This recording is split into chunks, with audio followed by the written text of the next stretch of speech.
পুজোর মধ্যে অনেকটা রিচ, অনেক মাছ মাংস বিরিয়ানি রাইস এসব খাওয়া হয়েছে বা বাইরেও খাওয়া হয়েছে। তার জন্য কিন্তু বাড়িতে এখন আর সত্যি কথা বলতে মাছ মাংস খেতেই ইচ্ছে করছে না, চাইছে একটু মনটা হালকা কিছু খাবার দাবার। তার জন্য আমি কিন্তু এখন যে রেসিপিগুলো আপনাদের সাথে শেয়ার করছি সেরকমই কিছু রেসিপি। আগের দিন আমি বানিয়েছিলাম ভাপা আলু পোস্ত, সাথে নিয়েছিলাম একটু ঘি, আর তখন মনে হচ্ছিল সাথে যদি একটু ভাজা পোড়া থাকে খেতে ভালো লাগবে। তো কি বানাবো বুঝতে পারছিলাম না। ফ্রিজের মধ্যে ছিল একটু মিষ্টি কুমড়ো, তো ভাবলাম এই কুমড়োটা দিয়ে একটু বড়া করা যাক, তবে একটু অন্যরকমভাবে। কুমড়োর খোসাটাকে ছাড়িয়ে নিয়েছি, খুব বেশি কুমড়ো কিন্তু এর জন্য লাগবে না। এই দেখুন আমি এক টুকরো কুমড়ো নিয়ে নিয়েছি, এটাকে এবার গ্রেটারে গ্রেট করে নেব। আমি কুমড়োটাকে ভালো করে গ্রেটারে গ্রেট করে নিচ্ছি।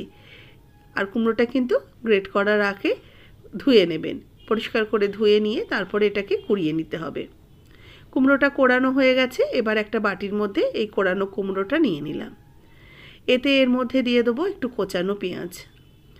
যেহেতু এটা কিন্তু কোনো লিখিত নিরামিষ দিন নয়, যেহেতু মাছ মাংস খেতে ইচ্ছে করছে না সেরকমই একটা দিন, কোচানো পেঁয়াজ দিয়ে দিলাম। নিরামিষের দিনে বানালে পেঁয়াজ কুচিটাকে বাদ দিয়ে দিতে পারেন। এবার এর মধ্যে দুটো কাঁচা লঙ্কা ছোটো ছোটো করে কেটে দিয়ে দেব। দিচ্ছি একটু চালের গুঁড়ো। চালের গুঁড়োটা একটু বেশি যাবে, প্রায় 2 টেবিল চামচের মতো চালের গুঁড়ো দিলাম।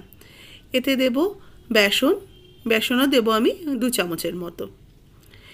দেব গোটা পোস্তদানা 1/2 চা চামচ, হলুদ গুঁড়ো 1/2 চা চামচ, শুকনো লঙ্কার গুঁড়ো 1/2 চা চামচ। এবার দেব একটু কালো জিরে, সামান্য একটু কালো জিরে দিলাম।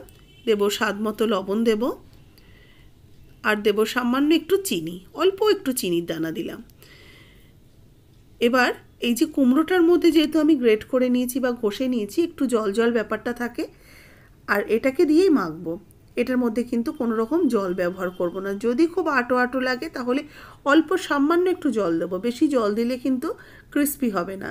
যেহেতু এটা কুমড়ো একটু কাদা কাদা মতো হয়ে যাবে। একটু ক্রিস্পি করতে চাইলে কিন্তু কুমড়োটাকে একটু টাইট করে একদম দেখুন আমি একদম আটা মাখার মতো করে মেখে নিয়েছি, কোনো রকম কিন্তু জল ব্যবহার করিনি, টাইট করে মেখে নিয়েছি। এবার আমি কড়াইতে দিয়ে দেবো ভাজার জন্য সর্ষের তেল। সর্ষের তেলও ভাজতে পারেন, আপনাদের কাছে যেরকম তেল থাকবে সেই দিয়েও তৈরি করতে পারেন। তেলটাকে খুব ভালো করে গরম করে নিয়েছি। এবার একটা একটা করে কুমড়োর বড়াগুলোকে ছেড়ে দেব। বড়ার আকারে কুমড়োর বড়াগুলোকে ছোটো ছোটো করে বল করে দিয়ে দিচ্ছি। এই যে আমি এর মধ্যে জল যেহেতু দিইনি, খুব সুন্দরভাবে টাইট হয়ে রয়েছে, আর এটা কিন্তু খুব ক্রিস্পি হবে। আর জল দিলে কিন্তু বেশি জল পড়ে গেলেই একটু কাদা কাদা মতো হয়ে যাবে, যেহেতু জিনিসটা কুমড়ো, সেই জন্য আমি কিন্তু এর মধ্যে জল ব্যবহার করিনি মাখার সময়। এবারে তেলটাকে ভালো করে একটু ঘুরিয়ে দেব, বড়ার গায়ে ভালো করে একটু লাগিয়ে দিয়ে এবার এগুলো এক পিঠ হয়ে গেলে এবার এগুলোকে উল্টে দেব। আঁচটাকে কম রেখে করছি যাতে পুরোপুরি ভালো হয়, নাহলে বাইরেটা হয়ে যাবে, ভেতরটা কাদা কাদা থাকবে, নরম থাকবে, সেটা খেতে ভালো লাগবে না। এই জন্য আঁচটাকে কম রেখে আস্তে আস্তে এটাকে ভাজতে হবে।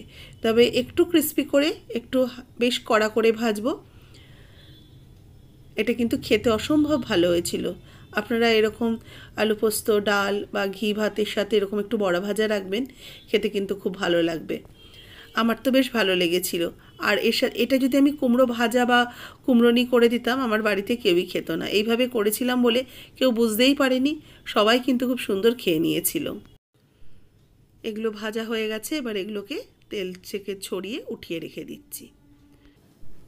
গরম গরম ভাতের সাথে কুমড়োর বড়া অবশ্যই একদিন তৈরি করে দেখুন। রেসিপি ভালো লাগলে লাইক শেয়ার করবেন, যারা নতুন দেখছেন আমার চ্যানেলকে সাবস্ক্রাইব করে নেবেন। একটাকে একটুখানি আমি ভেঙে দেখাচ্ছি, দেখুন বেশ ভেতরটাও কিন্তু খুবই মুচমুচে হয়েছে, দেখে কিন্তু বুঝতেই পারছেন। আর বাইরেটা তো ভীষণই ক্রিস্পি হয়েছে। আমার কিন্তু সেদিনের খাওয়াটা ভীষণভাবে জমে গেছিলো। অবশ্যই এইভাবে একদিন করে দেখতে পারেন, অবশ্যই জানাবেন কেমন লাগলো আজকের রেসিপি।